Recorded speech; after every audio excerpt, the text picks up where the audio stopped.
Hey guys, Pastor Chase from the Aurora campus. Good to be with you this week. We're going to continue our series that we've been working through on wisdom in the book of Proverbs. And hopefully everything I got for you today will leave you walking away thinking that was a good call. So let me start with a question that I want you to think about. What do you think people are afraid of? I ask that because everyone keeps talking about the end of things. Like, hopefully there's an end to inflation. We all are asking, what's the end to the pandemic? Is there an end to our freedom? The unfortunate reality that the end of warm weather has approached. And then you always have those people who's like, the end of the world is coming, the end of life as we know it. Now, I think it's pretty odd that we keep talking about the end of things that we actually can't control. And this is actually a conversation that Jesus had at one point with his disciples. They were like, hey, Jesus, when is the end? And he's like, I don't know. Now, that should probably make you a little nervous, okay? Because you got Jesus who steps into human history, God himself taking on flesh and blood, saying, I don't know the answer to that. Maybe he's saying, though, it's something that we don't need to know. But I kind of see him saying, I don't know, and it doesn't really matter, okay? But then later, after he's crucified, after he rises from the dead, you'd think maybe he'd have a little more insight on the end of things, and the disciples, ask again. And Jesus kind of responds with, that's the wrong question, okay? And what he's really saying is you need to stop asking when everything's going to end, and you need to start asking what you should be beginning. See, what's wild to me is that we keep asking questions about the end of things that we can't control. We couldn't control the end of the pandemic. We couldn't control, unfortunately, how Star Wars was going to end. They kind of butchered that. We couldn't control like when school's going to end. You can't control when homework's due, all that kind of stuff. But the one thing we can control is the power of fear over your life. And it's the one thing we don't ever seem to focus on. Now, before we kind of move forward, let's get on the same page for a second when I say the word fear. Let me define it for you according to the dictionary. It says it's a distressing emotion aroused by an impending danger, evil, pain, and then etc. Okay? Whether the threat is real or imagined. It is the feeling or condition of being afraid. And so when I ask you, what are you afraid of? It feels like that's the right question. But it actually confuses us about how fear actually works, okay? Let me start kind of with the end game, quote Dr. Strange there. I want to read a passage that you might actually be familiar with, okay? It's probably one that you've heard in churches over the years, but it comes from the book of Joshua, and it says this, Joshua chapter 1, verse 9, have I not commanded you, God says, be strong and be courageous. Do not tremble or be dismayed, for the Lord your God is with you wherever you go. By the way, the word discouraged, it literally just means, if you break it down, it's life without courage. And so when you're discouraged, you are absent of courage. Now, I want you to notice something here. This being courageous, it's actually a command. God says it, have I not commanded you?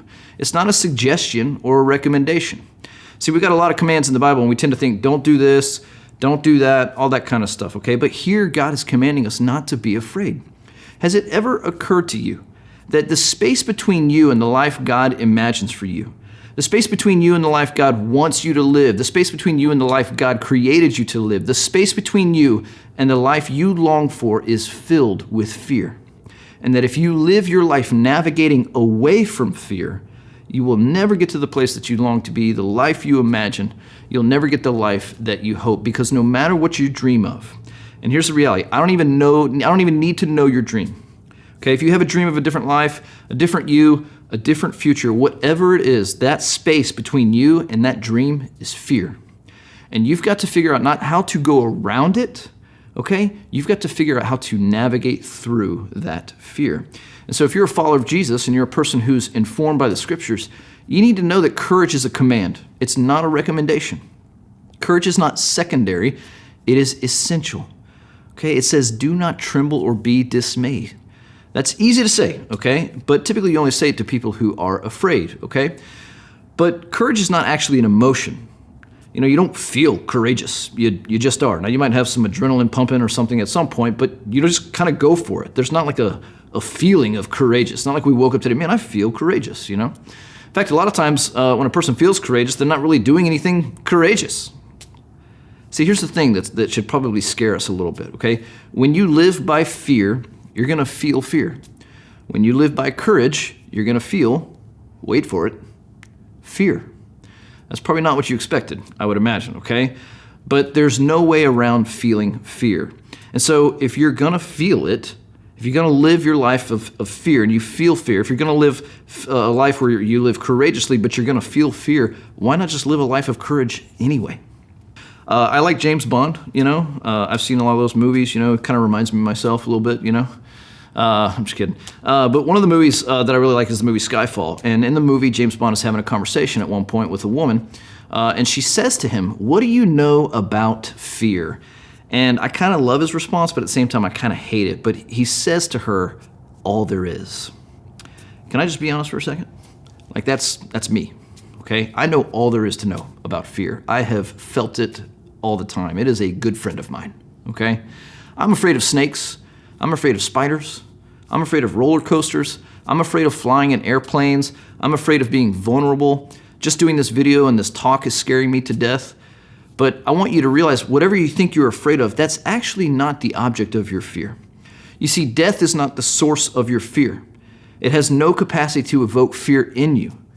You are actually the source of your fear, and you typically, all of us, we will find an object on which to place our fear. And so if you're afraid of the dark, it's not that the dark makes you afraid. You were afraid, and you found the dark as a place to place your fear. If you're afraid of the future, it's not because the future is causing you fear. It's not the source of your fear. You are. And that's why Jesus says in John 14, verse 1, "Do not let your heart be troubled. Don't let it be afraid." In other words, you've got the power to choose whether or not to be afraid or to let fear control you, okay? Now, real quick, I want to go through a passage in Genesis that we are all probably very familiar with. It's Genesis chapter 3. And it's the first time in human history that we experience fear as human beings. So God's walking through the garden. Most of you probably know what happened. Adam and Eve made a decision that God told them not to make, to eat from the one tree they were forbidden to eat. And so as a result, they were naked and ashamed. And God walks through the garden and he has a conversation with them. And he says to Adam, "Why are you hiding?" And Adam says this in Genesis 3, "I heard the sound of you in the garden, and I was afraid because I was naked, so I hid myself." So this is the first time human beings are recorded to be motivated by fear, and the result of fear is hiding. See, one of the things that you learn about fear is that fear is our inadequacy turned into an emotion. And so if you're being fueled by fear, if you're being gripped by fear, if you're being defined by fear, if you're being owned by fear, that is just inadequacy being translated into an emotion. And so the moment you feel like you're not enough for this moment, the moment you feel like the situation or the circumstances around you is too big for you, you're going to have this overwhelming sense of inadequacy, and it's going to feel like fear. See, when Tom Brady, Tom Brady the majestic, the great Tom Brady, when he's got 1 minute left to drive down the field and win the game, when LeBron James, he's got one shot left. He's got 1 second on the time to make a game-winning shot. When Serena Williams is down a set and could lose the match, they see that as a situation that they are going to get the job done. They are going to win the game or win the match. They're going to make the game-winning play. And what I don't understand about them is that they want that moment. They want to be the one who can win it when it seems impossible.